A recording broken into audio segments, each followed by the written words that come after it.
প্রান্তিক মানুষের কল্যাণে, এই শিক্ষা ব্যবস্থার উন্নতির কল্যাণে যদি কোনো আইন হয় তাহলে তো এটা ওয়েলকাম, এটি ভালোর দিকেই যাবে।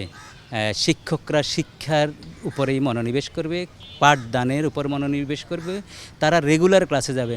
শিক্ষকরা ক্রাইসিস মুহূর্তে কথা বলবে ক্রাইসিস মেটাপের জন্য, এটা ওয়েলকাম, সারা পৃথিবীতে আছে। বুদ্ধিভিত্তিক রাজনীতি, নট দলীয় আনুগত্য।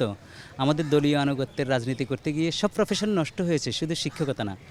সাধারণত এমপিও সরকার শিক্ষকরা করতে পারতো না, আগে এমপিওরাও করতে পারতো। হাইকোর্টের একটা রায়, আমি যদি ভুল না করে থাকি, আছে যে এমপিওভুক্ত শিক্ষকরা করতে পারবে না।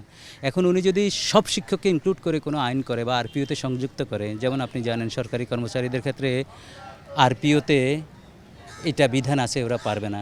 তো উনি যদি আইন করে করেন, যদি এই শিক্ষকদেরকে অন্তত বাড়িতে রাখেন, তাহলে শুভ হবে, ভালো হবে। কেন বলি জানেন?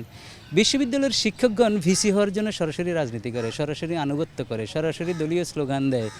কেউ কেউ নৌকা ভাষায় সাগরে, কেউ লাগা লাগা ধান লাগা। তো এগুলো তো মানুষ ভালোভাবে নেয় না, আর এগুলোতে তার আনুগত্য হয়। সে যে শিক্ষার্থীদেরকে পড়ায় তারা নানাবিধ মতের, নানাবিধ পথের, তাদের উপর প্রভাব হয়, তাদের উপর তারা অনেক সময় হেট্রেড স্প্রেড করে, যে ছাত্র শিক্ষককে পছন্দ করে না, শিক্ষক তার অনুগত নয় এমন ছাত্রকে পছন্দ করেন না। তো এই ধরনের পদক্ষেপ নিলে আমার মনে হয় কিছুটা মিনিমাইজ হবে, পলিটিক্স কিছুটা শুদ্ধ হবে।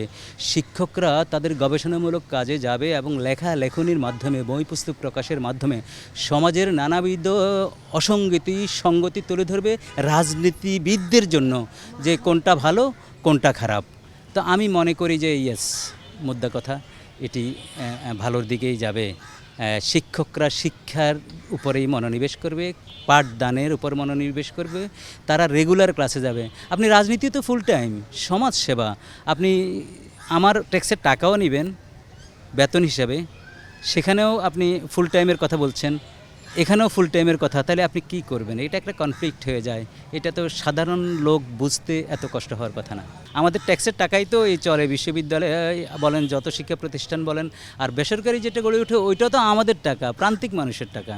তো সুতরাং আপনি যেই টাকা নিয়ে আপনার সংসার চলে, ব্রেড অ্যান্ড ব্রেকফাস্ট হয়, সেই টাকা নিয়ে যাদেরকে পড়ানোর কথা, পুরো সময় দেওয়ার কথা, সেখানে আপনি ভাগ বসিয়ে তো অন্যায় করলেন, কনফ্লিক্ট অফ ইন্টারেস্ট হলো। প্রান্তিক মানুষের কল্যাণে, এই শিক্ষা ব্যবস্থার উন্নতির কল্যাণে যদি কোনো আইন হয় তাহলে তো এটা ওয়েলকামড। শুধু ডেট্রিমেন্টাল টু দ্য সিটিজেন না হলেই হয়। সংবিধান বাধা তৈরি করে যে আইন সাধারণ মানুষের প্রোটেকশনের বিরুদ্ধে, ইন্টারেস্টের বিরুদ্ধে, তাদেরকে অনেকটা গলা টিপে ধরার জন্য করা হয়, তাদের মত পথ সব কিছু প্রকাশের স্বাধীনতা খর্ব করার জন্য করা হয়, সেটি তো আমরা বলছি অবৈধ, সেটি বাতিল। এর বাইরে যতগুলো মানুষের কল্যাণে হবে ওইটা ওয়েলকামড।